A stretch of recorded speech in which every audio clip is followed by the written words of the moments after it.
programa que recria a história do município de Pato Branco é importante para todos os seus cidadãos. Nós, da Universidade Federal do Paraná, temos a certeza que, através do registro histórico, é que se podem fazer grandes avanços. Portanto, parabéns a todos aqueles que fazem deste programa um novo momento para a história do município de Pato Branco. A iniciativa da Prefeitura Municipal do Pato Branco, com a Rede Selinalta, nesse projeto Contando a História, é extremamente importante. Eu posso dizer, como professor da Universidade Federal do Paraná, da importância de se ter uma forma de aprendizado que não se restrinja apenas na sala de aula, mas que seja também uma forma de aprender ouvindo as histórias de pessoas que viveram a história. É muito importante ter um registro dessa natureza e com pessoas que participaram da construção da cidade, da construção da região, ouvindo as histórias de cada um contando a sua maneira nas diversas atividades que estavam desempenhando, aqueles momentos históricos importantes. O passado é importante para conhecer o presente e para projetar o futuro. E por isso, essa iniciativa é bem vista, é uma iniciativa de extrema importância para que melhore a qualidade e as condições de ensino das nossas escolas e, ao mesmo tempo, se forme também um cidadão mais envolvido com os problemas da sociedade. Considero esse trabalho, essa pesquisa, contando a história, essencial para a educação e para a cultura do nosso Estado. Nós, brasileiros, conhecemos pouco a nossa história, e nós, paranaenses, também. E é impossível exercer plenamente a nossa cidadania, é impossível construir uma identidade cultural consistente se a história e se as raízes são desprezadas. Por isso, estamos trabalhando também na educação do Paraná com o nosso portal educacional. E o nosso portal, em todos os temas, em todos os conteúdos, ele tem uma referência à nossa história e à nossa realidade paranaense. Fica, portanto, aqui desde já o compromisso do secretário de Educação de incorporar esse belo trabalho no portal da educação que o Estado do Paraná está construindo. Fica o nosso convite e o nosso agradecimento. Eu tenho certeza que este esforço se somará aos esforços dos professores do Paraná para que na sala de aula, em cada sala de aula do nosso Estado, os nossos professores, os nossos alunos sejam capazes de discutir a sua história, discutindo a sua história, encontrar-se com as suas raízes, construindo uma verdadeira identidade do povo paranaense. Nossos cumprimentos aos telespectadores da TV Sudoeste.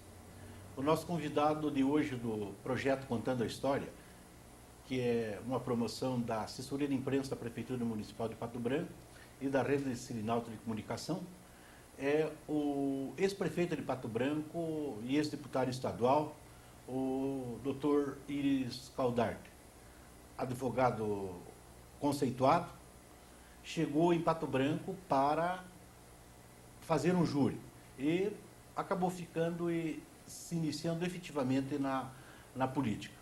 O nosso convidado foi líder do PSD. Então, confirmando, o senhor veio a Pato Branco para fazer um júri, doutor Iris? Em 1953, eu chegava em Pato Branco para atender o chamado de alguns clientes, alguns amigos. Fiquei alguns meses em Pato Branco, vendo, examinando. Eu já tinha parentes em Pato Branco, inclusive, além de amigos conterrâneos. E gostei da situação. Acabei me formando em 53. Aí, começo de 54, eu vim definitivamente para Pato Branco, onde participei de inúmeros trabalhos jurídicos e atividades da profissão propriamente dito, não só em Pato Branco, como em toda a região. O senhor, Palmas, Clevelândia. Antes de o senhor ser advogado, o senhor poderia nos situar um pouco? O senhor foi um líder, enquanto estudante, o senhor era um líder do PSD. Eu era da ala moça do PSD em Porto Alegre. Em Porto Alegre. Eu fui líder, eu fui vice-presidente da ala moça.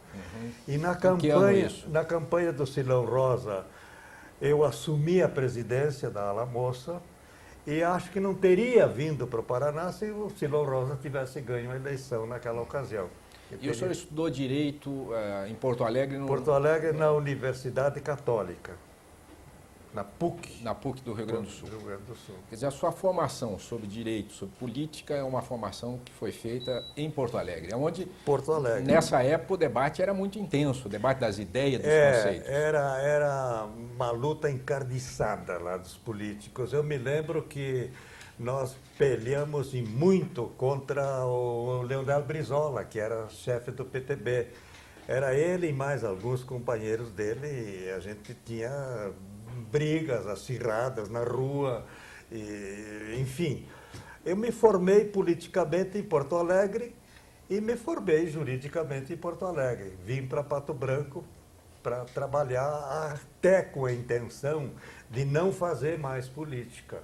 Entretanto, em Pato Branco, os companheiros foram me aliciando, foram me botando num brete que eu acabei como presidente do PSD em Pato Branco. E o partido já era grande nessa época? Tinha muitas Já pessoas? era. Eram dois partidos fortes, não é? O PTB, que foi a primeira administração municipal, com a instalação do município, que foi em 14 de 12 de 52, foi eleito o prefeito, como é que era? Plácido Machado. E a liderança do PTB era o Plácido Machado, era o João Viganó e outros. Gente séria, gente boa, gente honesta. É bom que se diga, era um que partido se reconheça. que, digamos assim, no mundo atual seria um partido dos empresários da cidade. Qual é o... PSD. PSD era Netuno Carraro, Guerino Zandoná, Nelson Formigueri, os Detoni, os Parcianello, gente de uma certa elite da indústria e do comércio de Pato Branco. Algum tempo atrás, quando nós iniciávamos essa conversação, doutor Iris, para que esse programa fosse realizado, o senhor falava ao jornalista Vanir Bortotti e a mim que o senhor tinha vindo a Pato Branco para fazer um júri e depois acabou ficando. Que tipo de envolvimento o senhor tinha com essas pessoas que o chamaram aí para fazer o júri e em que circunstância realmente que isso ocorreu? Na ocasião foi assassinado numa churrascaria em Pato Branco um vereador, o Zandoná e o Piacentini foram assassinados. Aí se iniciou, mas a coisa veio funcionar mesmo quando da instalação da comarca, que foi feito um inquérito. Eu fui no hotel, definitivamente, fui no hotel buscar o processo para examinar, para estudar, e verifiquei, constatei que pelo inquérito e pelo processo e pela denúncia havia sido um crime meio horrível, meio pavoroso, tanto que eu fiz o júri. Isso que é uma coisa difícil de entender, porque eles dois representavam um partido que era um partido de Era empresários. o PSD. Eles estavam numa reunião na foram churrascaria. Assassinados por policiais. Eram policiais. Era um sargento, um cabo e mais 3 policiais. E eles vieram para frente, estavam homenageando o deputado Cândido Machado de Oliveira Neto, que estava em visita lá. Estavam num churrasco lá, numa churrascaria do Vitalino Menosso, e vieram na frente porque estava havendo um pequeno tumulto. E eles pediram, sei lá o que fizeram, e a polícia tirou e matou. Mas teve conotação política esse... Eu não sei, dizem na época que havia, porque o mando político então era do PTB. Era o Anibele que mandava na região politicamente, com o Bento Munhoz da Rocha. Ele era muito chegado ao Bento. Dizem que houve conotação política. Entretanto, no desenvolvimento do júri, eu não tratei nunca de problema político. Nunca, no processo. E eles acabaram desaforando o processo para Palmas. E o júri foi feito em 55. e acabaram condenados, 12, 14 e 18 anos, os réus. Esse foi o meu começo em Pato Branco. Então, como eu tive um caso relativamente fácil de acusar, eu me projetei politicamente também. E passei a fazer outros trabalhos, né? E aí os companheiros, amigos lá, meus conterrâneos inclusive, acabaram me forçando a entrar na política e acabei sendo presidente do PSD. Eu quero dizer que a administração nossa foi um segmento da administração anterior, cuja administração anterior, do Plácido Machado, aconteceu como melhor não podia ser, porque era um município recém-instalado, era um governo começando, sem recursos, sem maiores possibilidades, mas que se houve com seriedade, com honestidade, e acabou perdendo a eleição para o nosso candidato, que era o Dr. Greff. Aí iniciou a nossa administração. O senhor lembra algum fato marcante que ocorreu nessa campanha que acabou elegendo o Dr. Greff prefeito de Pato Branco? Olha, a campanha se desenvolveu normalmente, corretamente. Que tivesse havido um fato mais importante, não me lembro disso, não conheço. Mas o quer dizer, o Dr. Vitor Greff ele acabou não terminando o mandato dele. Quais foram os fatores? Bom, aí é outra história. Quais foram os fatores que Os fatores fizeram são que o seguinte, o Dr. Greff começou uma administração muito eficiente, muito produtiva, muito interessante. Primeiro, ele empreendeu a construção da hidrelétrica, Chupim 1. Segundo, ele empreendeu a legalização do patrimônio, conosco junto. A legalização do patrimônio, porque aquilo tudo era terra devoluta, ninguém era dono de nada. Entende? A área urbana da cidade. A área urbana e suburbana. Então, o Greff teve uma grande administração, campo de pouso, a rede interna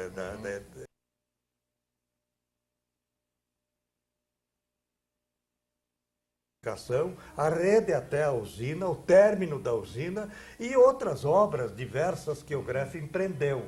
Foi um grande empreendedor, isso diga-se de passagem. Assim, seria o plano diretor, o traçado das ruas foi nessa época.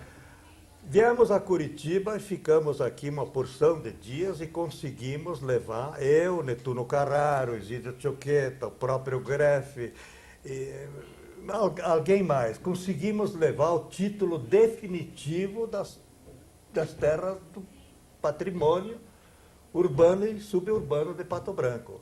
Chegando em Pato Branco, eu fiz na Câmara de Vereadores, eu fiz a lei que disciplinava, que orientava, que determinava a forma, a maneira de titular as terras. Cada posseiro, cada um requeria o seu lote, era feita uma fiscalização, tinha os prazos, publicações, etc. E era expedido o título definitivo para cada um. Bom, feito isso, a administração ia de vento em popa. Ali onde está a Praça Getúlio Vargas, aquilo era um morro lá em cima, tinha um casebre lá em cima que era a igreja. Nós conseguimos negociar com os padres, fizemos daquele morro uma praça. E fomos mexendo, trabalhando, nós tínhamos, sob a nossa administração, a administração Greff, tínhamos 113 casas escolares no município, porque aí era verê, era dos vizinhos, etc. Aconteceu que o deputado Cândido Machado de Oliveira Neto, ele e mais alguns deputados, inclusive o Acioli Filho, eles dissentiram politicamente com o governador, o Lupião. Encrencaram, abriram uma dissidência. O Greff, que era amigo pessoal, íntimo do Dr. Greff, que era amigo íntimo do Cândido Machado de Oliveira Neto, e compadre, ele solidarizou com ele também emitiu uma nota solidarizando-se com essa dissidência. Consequentemente, veja que ele passou a ter dificuldades extremas na administração municipal. Mesmo porque a prefeitura, em consequência daquelas obras todas anteriores, inclusive a eletrificação da cidade, o planejamento foi feito por um rapaz, um engenheiro que eu trouxe do Rio Grande, o Livo Zanella. Fizemos o plano diretor, porque Pato Branco era... Como é que foi esse trabalho de desenhar? Quer dizer, a cidade... ele fez um trabalho espetacular. Ele passou uma rua que fazia isso aqui, ele fazia direitinho. Foi feito o plano diretor, as ruas abertas, direitinho, certo, correto, e passamos a titular. Então, o poceiro que perdia um canto de terreno aqui ganhava para cá, entende? Na correção. Para deixar as ruas retas e outros ter que calçado. perdiam definitivo um pedaço não importavam. E da onde surgiu a ideia dos nomes das ruas de Pato Branco? São todos nomes indígenas? Já havia ruas, já havia anteriormente. A Avenida Tupi, Guarani? Isto, já havia anteriormente, Todos... quando do distrito de Bom Retiro ainda. Certo. Aí já havia os nomes de ruas, etc. Bom, o Greff então teve esse problema. Eu gostaria, se o senhor me permite, o que originou a área de atrito entre a ala do Cândido Machado, né, e do governador Moisés Lupion? Eles tinham as rusgas políticas deles aí, por causa de titulação de áreas, porque no governo Lupion, diga-se a verdade de passagem, que o governo Lupion teve alguns elementos que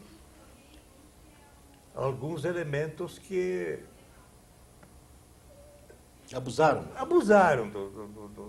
da titulação de terras. Inclusive lá na região. Se bem que na região nós cuidávamos, estávamos em cima. Eu tive a oportunidade de tirar o agrimensor de dentro de casa, a cano de revólver, e levar no cartório para ele... Mas teve episódios, por exemplo... Ivanir, se me permite, nós vamos ao primeiro intervalo comercial e na sequência voltamos juntamente com o colega Ivanir Bortotti, entrevista o ex-prefeito de Pato Branco, o ex-deputado estadual, Iris Caldardo.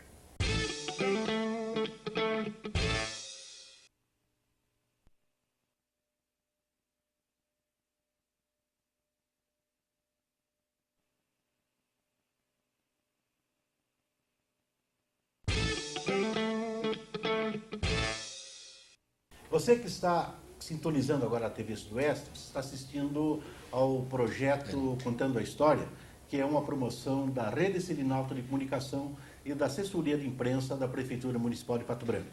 Hoje, entrevistando o ex-prefeito de Pato Branco, ex-deputado estadual, Dr. Iris Caldardo.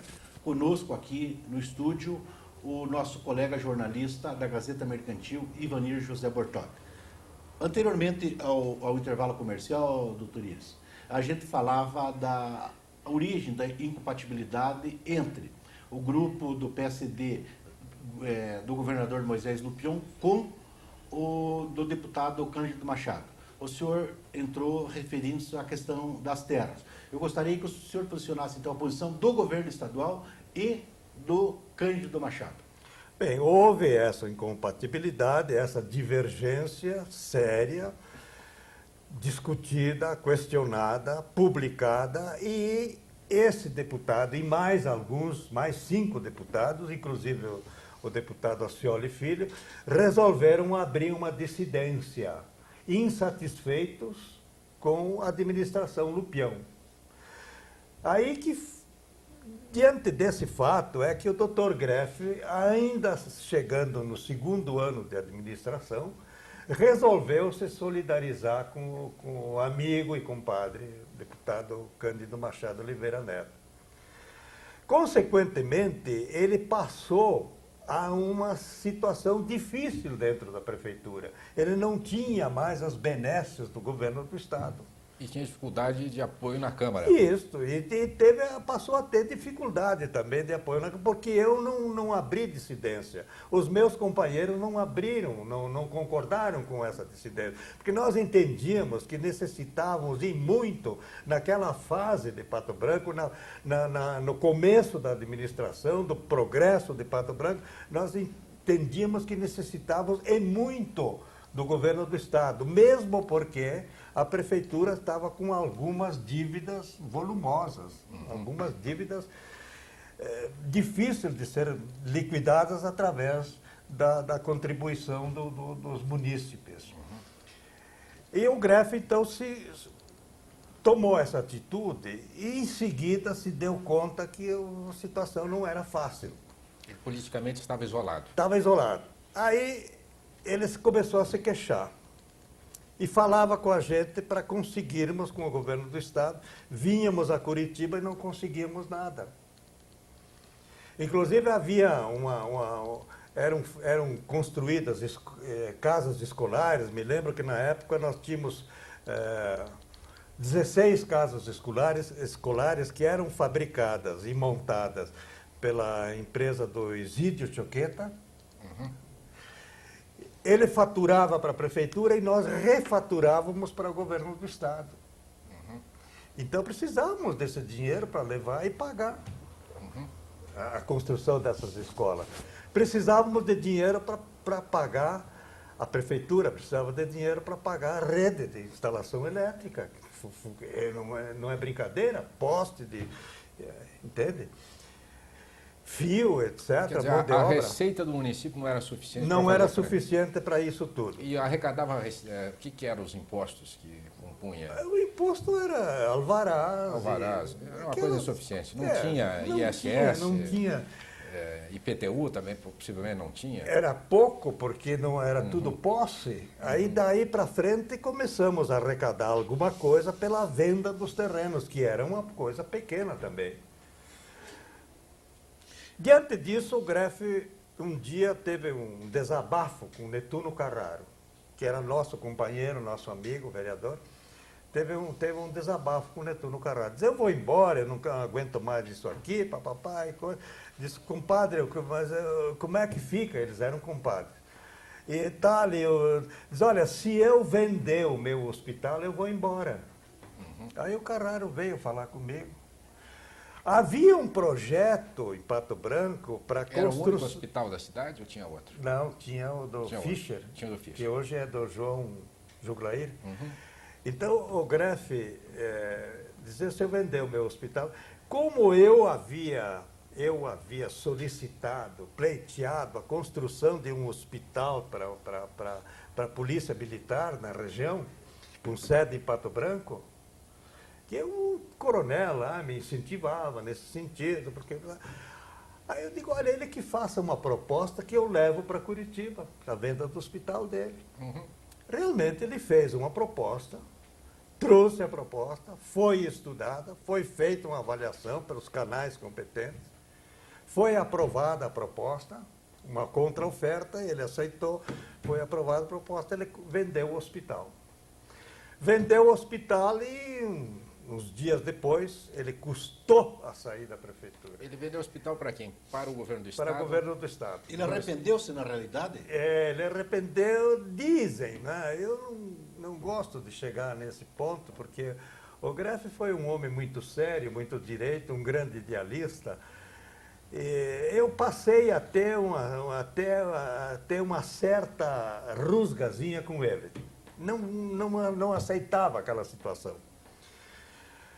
Aí ele custou a renunciar. Mas essa renúncia, se o senhor me permite, é bom até esclarecer essa situação. Falam que foram pessoas com revólver para ameaçá-lo lá, conversa fiada. para que ele cumprisse o prometido. Não, isso é conversa. Uns amigos folclore meus, isso? Não, uns amigos meus passaram a me cobrar essa situação. Como é que é? Vendeu o hospital, recebeu o dinheiro, não vai embora. Aí eu fui na prefeitura e fui os amigos meus juntos. Foi um médico de lá, o doutor Marcondes, meio tantã, o compadre Cassiano, e mais uns 2 ou 3. Foram comigo lá e eu subi a escada. E quando eu subi a escada, eu estava na antessala me anunciando, porque eu não faria uma entrada brusca, estúpida. Aí chegou esse médico e mais 2 camaradas, abriram a porta e entraram. E lá discutiram. E eu fiquei esperando lá fora. Daqui a pouco ele me mandou entrar. Eu digo, olha, doutor Greff, me desculpe, mas eu estou numa situação difícil. Eu fui o padrinho dessa coisa.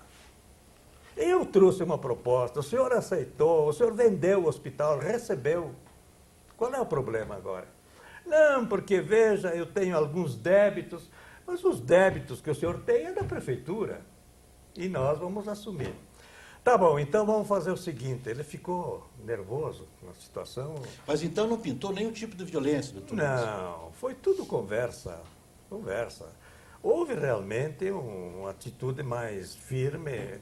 O senhor prometeu, recebeu, não cumpre, eu estou numa situação de vergonha. E ao que ele respondeu o quê? Diz, não, então vamos fazer o seguinte, eu vou mandar lavrar a ata, o seu Oswaldo, que é meu irmão, vai lavrar a ata com calma, depois eu vou renunciar, e o senhor assume o compromisso de pagar umas dívidas minhas, que eu assumi na prefeitura. Eu digo, mas é lógico que nós vamos pagar. Aí ele fez a ata, no outro dia de manhã eu fui lá, ele assinou a ata, eu assinei, meia dúzia de companheiros assinaram, Netuno Carraro e outros, assinamos e eu assumi a prefeitura. E passei com muita dificuldade, eu vinha a Curitiba, ficava aqui 2 dias, 3 dias, 5 dias e conseguia levar as coisas para lá. Mas o senhor assumiu a prefeitura porque não tinha o cargo de vice? Não, eu era presidente da Câmara, não havia vice-prefeito. Não havia vice-prefeito. Com a renúncia do prefeito, eu assumi. O senhor assumia naturalmente. Naturalmente, e o vice-presidente da Câmara, que era o seu Guerino Zandoná, assumiu a presidência da Câmara. Enfim, este foi o episódio. E nós terminamos, e graças a Deus, sem deixar dívida, muito pouca dívida, pessoal em dia, rede de luz funcionando, aeroporto funcionando, casas escolares funcionando, a titulação do patrimônio a todo vapor, que foi o grande feito, eu reputo como a maior obra feita até hoje em Pato Branco, a titulação do patrimônio. Por quê? Porque ninguém era dono, era tudo posse. Então aí passou a ser dono, o posseiro, dono do seu lote, da sua chácara, dos 3 lotes, dos 5 lotes. Esse povo começou a ter oportunidade de fazer cadastro. Então, o prefeito Ivo Tomazoni mencionou que algumas áreas houve alguns problemas nessa titulação, como, por exemplo, a questão do cemitério, que diz que pertencia à igreja e foi titulado em nome de particulares. Não, o negócio do cemitério era o seguinte, eu vou esclarecer, e bem esclarecido. Não é cemitério da igreja, é cemitério municipal. Ah, municipal. Então, aqui do lado de baixo, era a família Salomone, que é um dos pioneiros de Pato Branco. Família Salomone. O projeto do Zanella fez isso aqui. Abriu uma rua e perdeu um pedaço. Pegou um pedaço do Salomone aqui. E aqui em cima, sobrou um pedacinho de terra. Então houve uma permuta de espaço por espaço? Não houve, porque o Salomone não abriu mão, não quis. Não quis o pedaço? Não quis. Então ficou esse pedacinho de meio lote lá em cima. Eu soube depois que alguém da nossa turma requereu. E houveram os trâmites legais e essa pessoa, cujo terreno era do município, ele requereu e legalmente foi concedido. E esse título foi assinado pelo Guerino Zandoná. Porque nos últimos 60 dias de administração eu me licenciei porque Oswaldo, meu irmão, era candidato a prefeito. Eu soube que depois... Então, toda essa celeuma foi uma coisa fácil de criticar, de usar numa campanha política, que o PSD titulou o cemitério. Mas está hoje, até hoje. Lá. Eu queria voltar um pouco nessa relação com Faço o questão prefeito Vitor Guerra, que é o seguinte, ele deixa a cidade, ele foi embora de Pato Branco. Foi. E agora, recentemente, o falecimento dele, a família deles, que foi um pedido da família, que ele voltasse a ser enterrado em Pato Branco. Sei. Ele, quer dizer, que coisas ficaram mal resolvidas nessa relação? E, de certa maneira, ele deu um gesto de que ele gostava muito de Pato Branco. O que saiu errado nessa história? Ele foi muito feliz em Pato Branco e ele só renunciou porque ele não teve mais condições de administrar. É isso, a conclusão que eu chego é essa. E é a verdade, não há outra explicação. Aí ele passou a ser... Mas aí o partido não teria meio que induzido ele a essa renúncia? Não, ele foi embora, passou a fase Greff liquidou em Pato Branco. O PSD acabou, liquidou a fase dele. Posteriormente, um cidadão lá, que não gosto de fazer nome, namorava a filha dele e foi nomeado aqui presidente do INS. Você está se referindo ao Alcine Guerra. Não, que não gosta de fazer nomes. É meu, inclusive, amigo da gente, me dou com ele. E aí ele passou a ser levado a Pato Branco, foi homenageado em Pato Branco como pelo prefeito. E ele, então, parece que decidiu que as cinzas deles fossem jogadas sobre Pato Branco. É um gesto de livre, espontânea vontade dele, um gesto até bonito, né? Porque ele foi feliz em Pato Branco, ele ganhou muito dinheiro, ele vendeu o hospital, vendeu uma bela residência, foi embora com dinheiro e feliz da vida. O senhor colocou aqui a titulação dessas terras como a grande obra do PSD.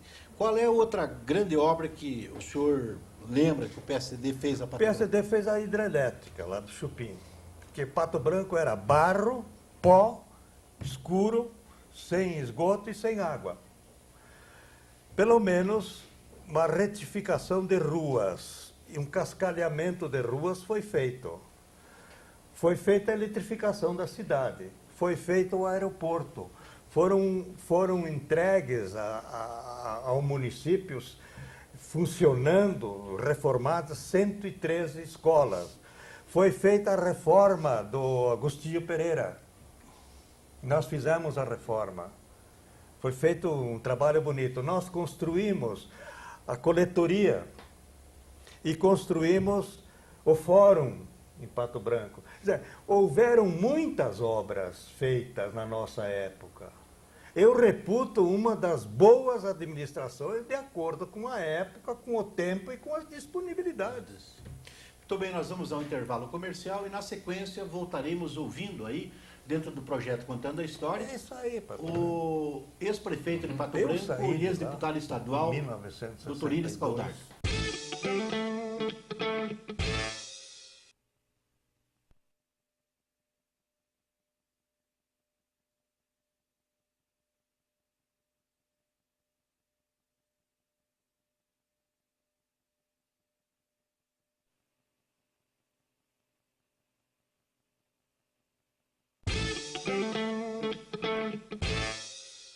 É o projeto Contando a História, uma promoção da Rede Sininalto de Comunicação e da Assessoria de Imprensa da Prefeitura Municipal de Pato Branco. O projeto consiste em ouvir as pessoas, os personagens que ajudaram a fazer a história de Pato Branco e do Sudoeste do Paraná. Hoje está aqui conosco o ex-prefeito de Pato Branco e ex-deputado estadual, o Dr. Iris Caldardo, advogado Iris Caldardo. Conosco aqui também o jornalista da Gazeta Mercantil, o Ivanir José Bortotti. Qual é a visão que o senhor tem do Levanta de 57, doutor Iris? Com respeito a Pato Branco, na cidade, no município de Pato Branco, não aconteceu nada. Eu fui acusado, inclusive, de ter sido advogado da Citra. Eu não fui advogado da Citra. Nunca, jamais Por que essa acusação se deve a quê? Porque era PSD. Certo. PSD era Lupião. Lupião era Candinho. Candinho era Lupião. Lupião era PSD. PSD era o Mário Fontana, o dono da Citra. Entende? Então foi feita uma ligação. Mas lá em Pato Branco não aconteceu nada. Aconteceu lá, na Gleba. Sim, lá eu gostaria, Francisco doutor Iris, Beltrão. que o senhor desse a sua visão histórica do que originou aí que esse programa irá passar aí nas escolas de Pato Branco também. Então, para que os estudantes possam tomar conhecimento, na sua visão, o que é que originou efetivamente esse levante de 57? O levante, bom, a área era imensa, perto de 90 mil alqueires. A aquisição da Cítala, que depois veio a ser julgada pelo Supremo Tribunal Federal, foi uma aquisição correta, tranquila, jurídica. A Cítala era a companhia que supostamente era proprietária desta área. Supostamente não, Era proprietária da área? Era, tinha uma E como é que ela escritura. veio a ser proprietária dessa área? Ela comprou essa área de um cidadão que recebeu essas terras da União, recebeu as terras da União como dação em pagamento por obras feitas numa estrada de ferro São Paulo-Rio Grande, que era o seu Rupert. E mais alguém, fizeram a estrada, receberam essas terras. Na época, a terra não valia nada. O Mário Fontana, que era dono, ele veio de Caxias do Sul, comprou do Beltrão, quem fez a escritura, o advogado e o procurador do Beltrão era o deputado Cândido Machado de Oliveira Neto. Eles compraram 12 mil alqueires em Mariópolis.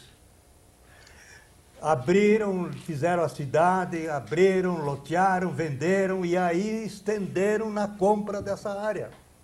Compraram do Rupert. A Cítala comprou do Rupert.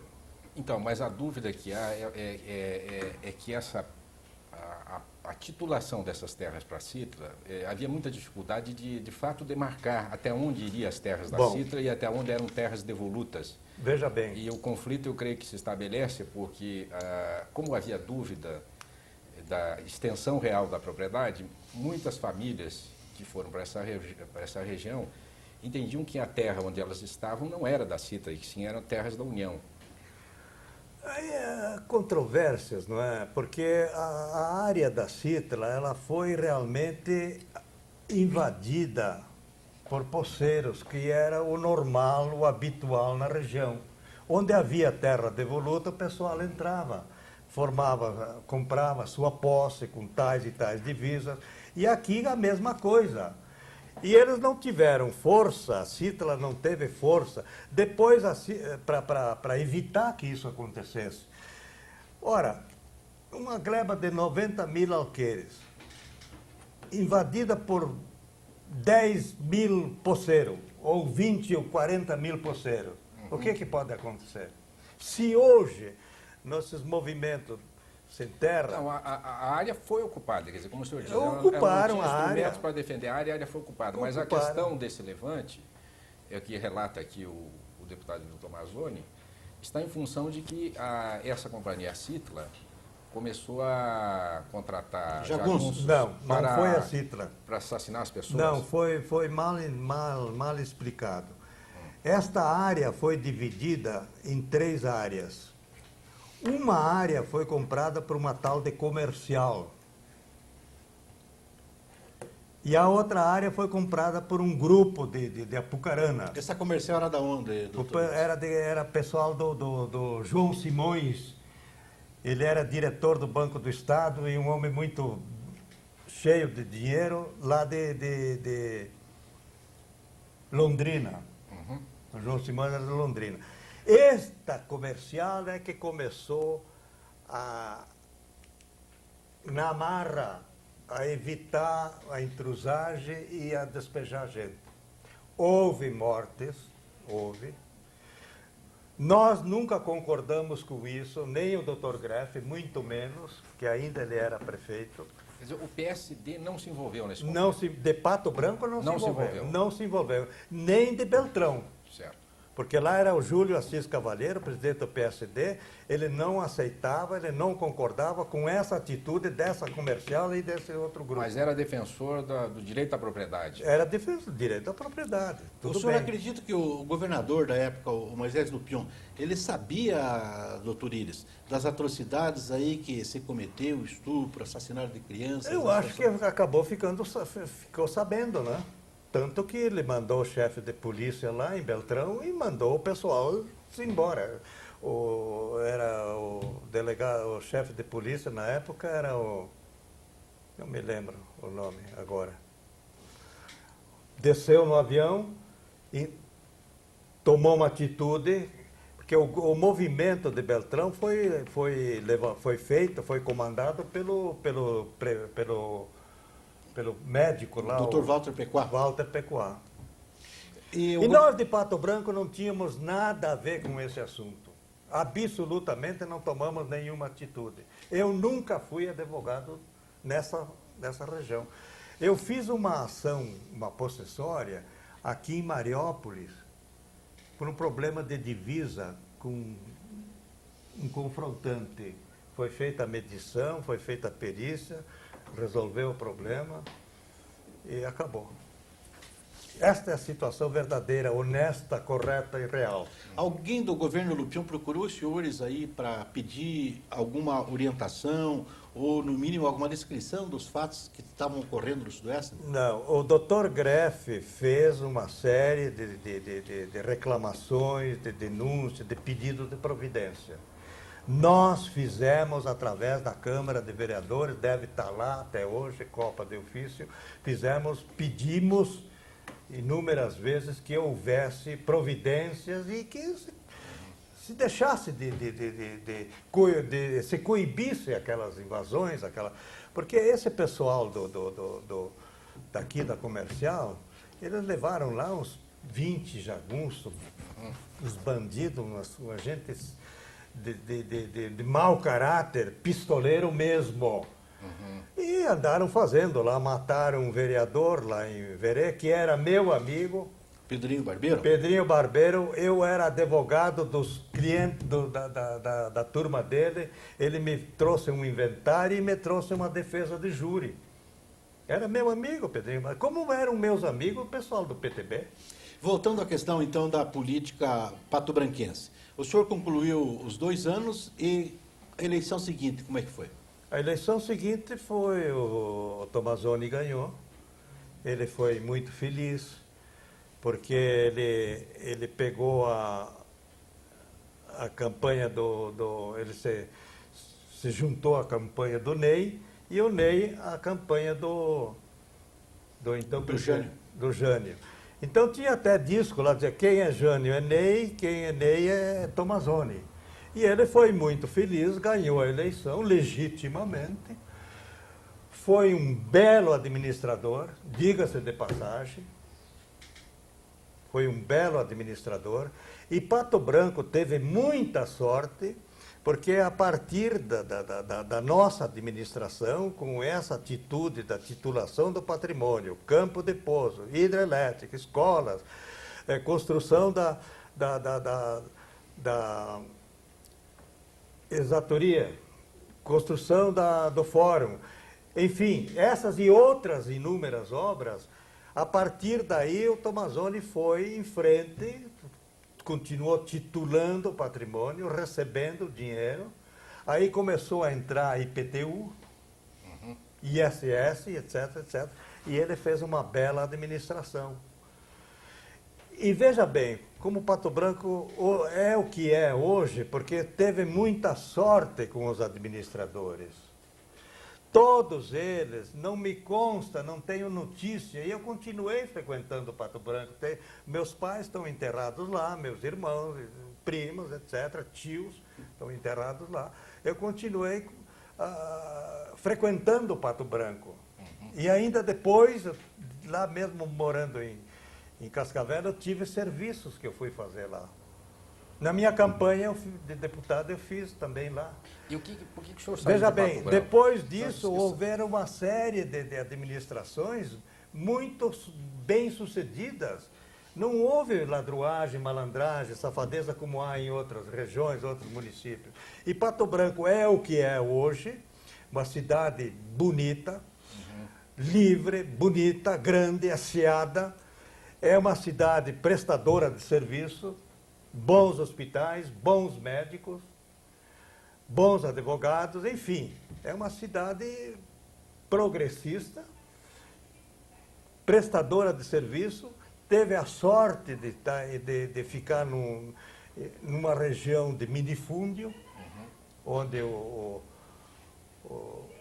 os colonos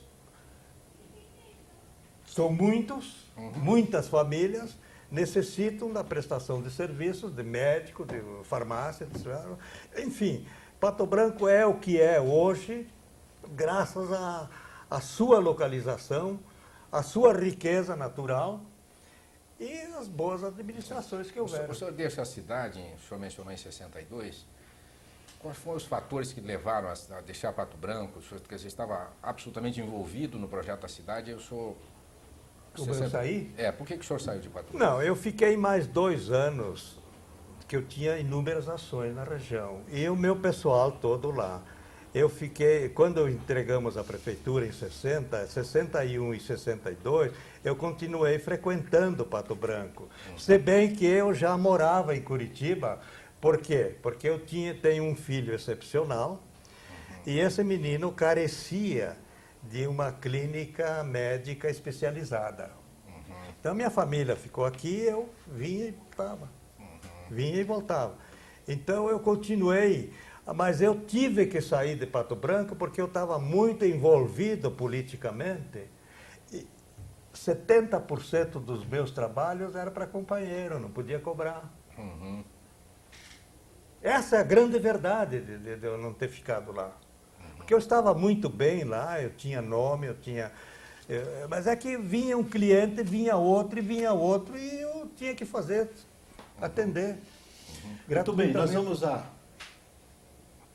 ao último intervalo comercial e na sequência voltamos aqui ouvindo um pouco da história de Pato Branco, do Sudoeste do Paraná, com o advogado, ex-prefeito de Pato Branco, ex-deputado, Dr. Iris Caldarte.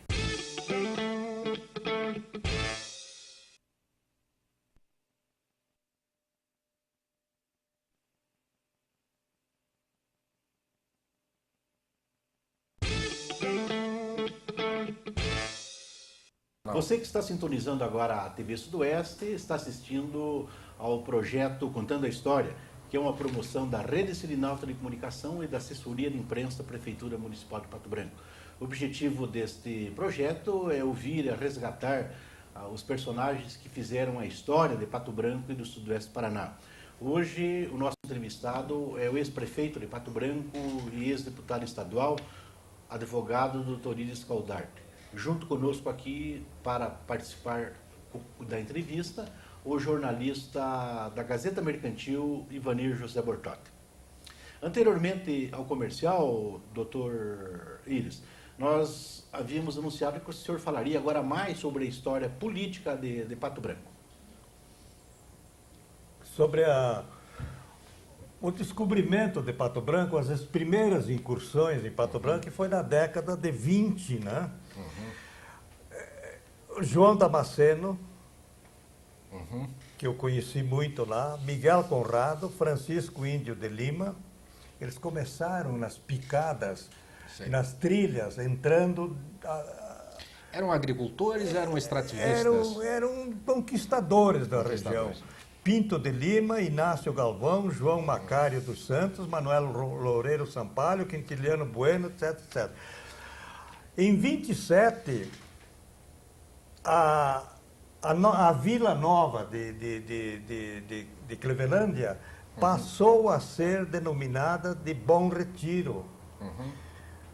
O primeiro juiz de paz foi João Ribeiro. O escrivão distrital foi Pedro José da Silva.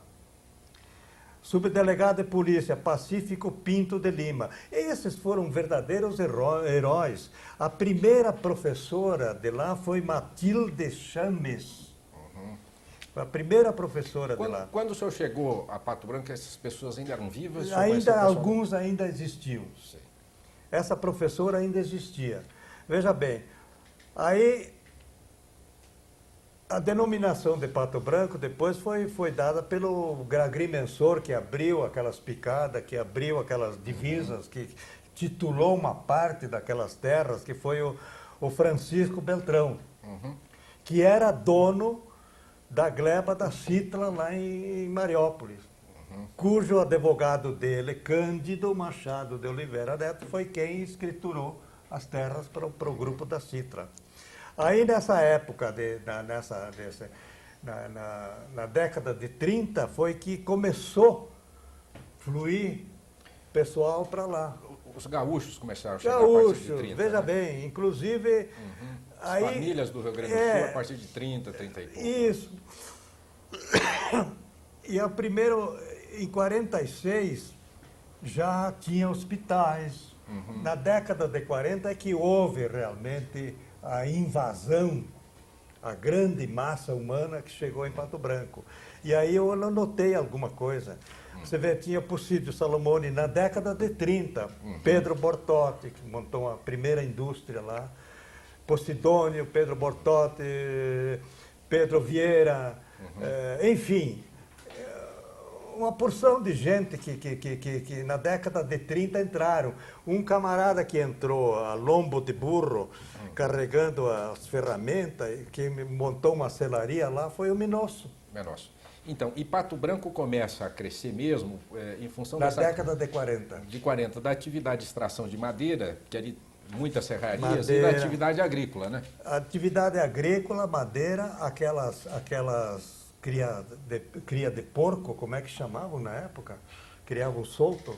Se criava um animal solto, né? Um animal solto. E depois vinha a pé até a União da Vitória. Tiravam madeira, aquelas serravam madeira. Então, primeiro de tudo foi a década da erva mate, que daquelas trilhas levavam a erva mate para a Argentina. Então, e essa atividade econômica também forjou um pensamento em Pato Branco, que o senhor mesmo mencionou aqui, do ponto de vista político. O senhor acha que qual foi o pensamento que mais influenciou e influencia Pato Branco? É o pensamento, digamos assim, mais liberal? Era o pensamento mais ligado, por exemplo, aos trabalhadores, como o PTB? O conservadorismo do conservadorismo era Qual foi o pensamento? O conservadorismo religioso, principalmente. Girava tudo em torno de bispo, de padre, da igreja, aquelas famílias todas muito religiosas, muito bem intencionadas e, sobretudo, de braços fortes da lavoura. Que começaram a produzir, a implantar. Veja bem, eu estava lembrando aqui alguns nomes da época. A família Moretti, a família Choqueta, a família Bertani, Cantu, Viganò, Parcianello, Zandoná, Formighieri, Bonato, Detoni, Posa. E aí, então, na década de 40, da metade para o fim, chegou o Dr. Greff, e o outro médico, que era o Dr. Fischer. E ambos viviam de broncas. Tinham divergências. Coisa de médico. Família Sete, tem esse menino aqui, é filho do Sete, lá, meu amigo. Família Caldarte, que os meus 3, 4 famílias. Ruaro, Andreata. Então, esse foi o grande impulso, o grande motivo de explosão do distrito de Bom Retiro, que passou, então, a ser município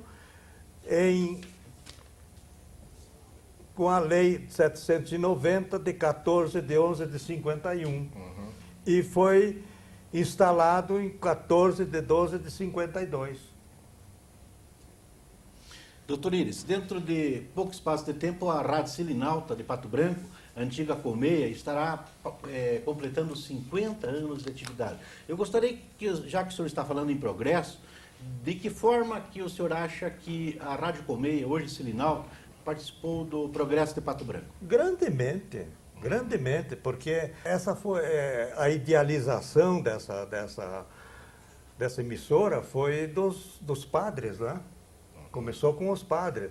E quem lutou muito, muito mesmo para conseguir essa emissora, a instalação e o funcionamento foi o padre Policarpo. Meu amigo, a quem eu ajudava muito. Eu ajudei, inclusive, depois que vim para Curitiba, de sair de Cascavel e vim para Curitiba, que fui deputado, inclusive, posteriormente eu ajudei. Então, a grande obra, para mim, a grande obra de divulgação, de projeção da cidade, de ser um carregamento de progresso e de Informação das atividade social, foi a E os Semináutica. jornais? Qual era o jornal? Nós tínhamos um jornal Pato Branco. Tinha uns jornais pequenos lá. Teve um jornal que... como é que chamava? Não me lembro. O Liberal, não foi um que tinha chamado Liberal. Liberal? Tinha um jornal que o Biazus também... Uhum. Teve um que era um primo meu que Vitor tinha uma Biazus. gráfica lá, casado com uma filha do Ruaro, minha sobrinha, minha prima. Uhum. Como é o nome dele? Mas a influência maior realmente era relacionada com a rádio. A rádio, indiscutivelmente. A rádio transmitia jogos de futebol. Sim. A rádio dava notícias, ela conectava notícias do Brasil, porque lá ninguém pegava notícia. Conectava notícias do Brasil inteiro e largava lá na região. E o grande benfeitor, não só desse setor, foi esse padre Policarpo. Ele era um lutador, um trabalhador, um carregador, uma formiguinha carregando. E É isso que eu posso- que é essa experiência da política? Quer dizer, Pato Branco chegou a ter, depois mais nos anos 70, nós chegamos a ter políticos de grande expressão nacional, como Sebastião Rodrigues. Foi deputado Não, comigo. O senhor mencionou o próprio Alcine Guerra, foi um político de grande expressão. Foi. A Borges da Silveira, né? Foi um cargo, inclusive, de ministro. Também. Né? Foi ministro. Nilson Esguarese, né? Nós tivemos... O Nilson Eu acho que Esguarese a- foi um bravo defensor da região, deputado fluente aqui, foi deputado federal. O que o senhor atribui, quer dizer, nós perdemos importância política, né, em relação ao que a gente teve. O que o senhor atribui a isso? Ultimamente eu achei uma injustiça Pato Branco perder O seus senhor atribui aqui? valores principais. Será é a mudança da população, Sei lá, a falta talvez de firmeza maior nos partidos? foi... Eu acho que foi a falta de liderança, principalmente. O Ivanir colocou falta de liderança nos partidos. O PSD, como o Ivanir colocou, o senhor concordou, né? Era um partido mais de empresários. O senhor poderia traçar aí para essa juventude aí que está nos ouvindo, ou melhor, nos assistindo, como é que era o perfil político, o perfil, enfim, dos partidos políticos da época que o senhor militava? O que Como você é que era, defende? Paulinho? O que o senhor defendia, por exemplo, no PSD? Qual era a proposta? Qual era a bandeira do... O PSD existia em função de quê? A bandeira era a bandeira do PTB, do PSD e da UDN, era a bandeira do trabalho, do progresso. Não havia propriamente uma definição filosófica da vida da gente lá em Pato Branco. Era produzir, era trabalhar, era administrar, era projetar e atender aquele povo, aquela colônia. Hoje a coisa é mais diferente. Hoje você tem aprofundadas ideologias, aprofundados princípios. Hoje a coisa é muito diferente. Que né? lição que o senhor tirou da política? Quando eu me retirei? Que lição que o senhor tirou da sua participação na política? Olha, eu não me considero injustiçado, não. Em primeiro lugar, não sou injustiçado. Em segundo lugar, eu tirei muito proveito pelos benefícios que eu fiz, pelo bem que eu fiz, tanto na região de Pato Branco quanto de Cascavel. Eu acabei pobre, que eu advoguei e ganhei dinheiro em Pato Branco, mas saí de lá pobre. Saí mesmo pobre. Fui para Cascavel, trabalhei. Eu ganhei dinheiro em Pato Branco e ganhei em Cascavel. Perdi. Acabei agora, com essa idade, uma aposentadoriazinha do INSS. Eu não tenho aposentadoria político-administrativa. Não tenho um tostão. Certo?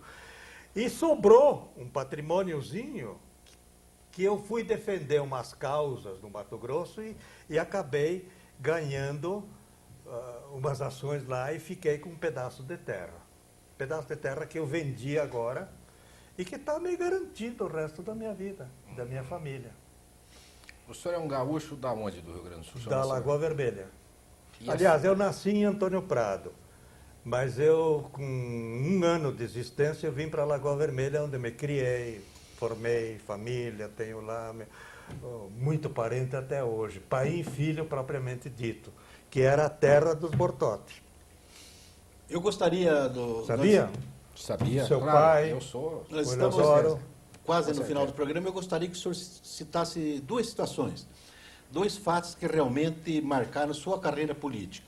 Uma que o senhor gosta de lembrar, o senhor tem saudade, e outro que o senhor prefere não lembrar, que não lhe traz boas recordações.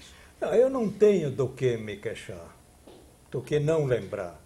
Eu lembro e lembro com saudade a trajetória em Pato Branco, o que foi possível fazer, e fizemos muita coisa. Muita gente que eu trouxe para hospitalizar e tratar e levar de volta. A minha mulher foi muito eficiente nisso, muito dedicada, porque nós trazíamos, vinha de lá, os ônibus chegavam de madrugada, iam para frente da minha casa, secavam a grama do meu jardim, as flores, e ela levava para a Santa Casa.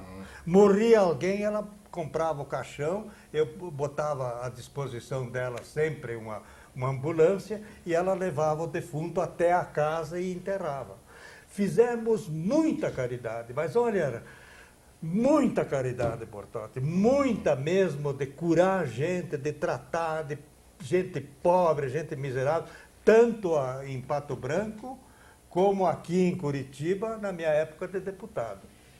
Cansei de trazer gente de lá, e mandava uma ambulância da Assembleia buscar, trazia, cuidava, curava e tal. Então eu tenho essa satisfação, essas recordações muito boas.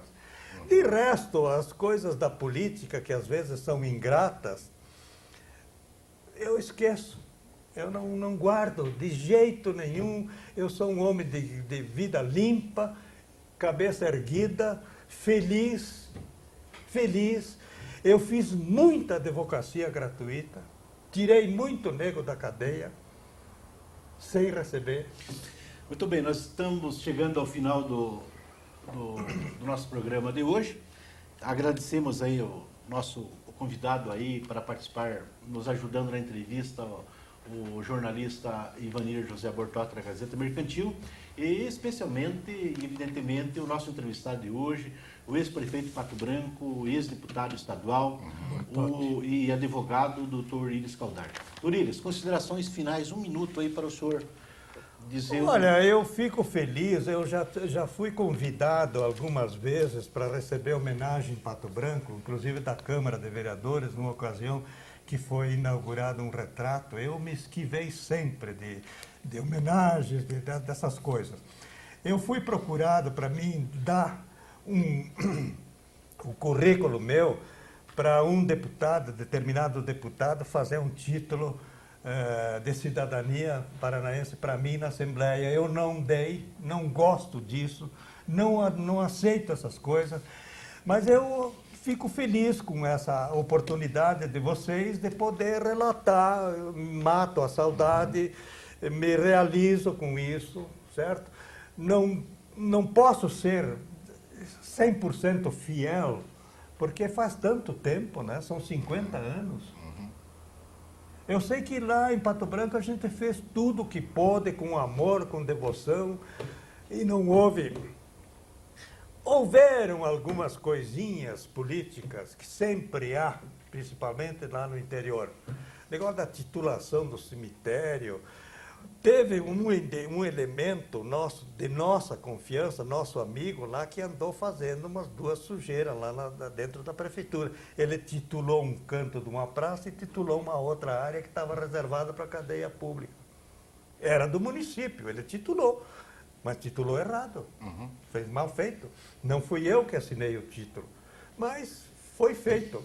Então, pequenas coisas sempre existem, mas eu tenho muita alegria, muita satisfação, e estou sempre à disposição de Pato Branco e de vocês, e da imprensa, e seja de quem for, para prestar outros eventuais esclarecimentos. Muito obrigado, doutor Iris, e assim nós encerramos o nosso programa de hoje, com a entrevista do doutor Iris Caldart, advogado, ex-prefeito de Pato Branco e ex-deputado estadual.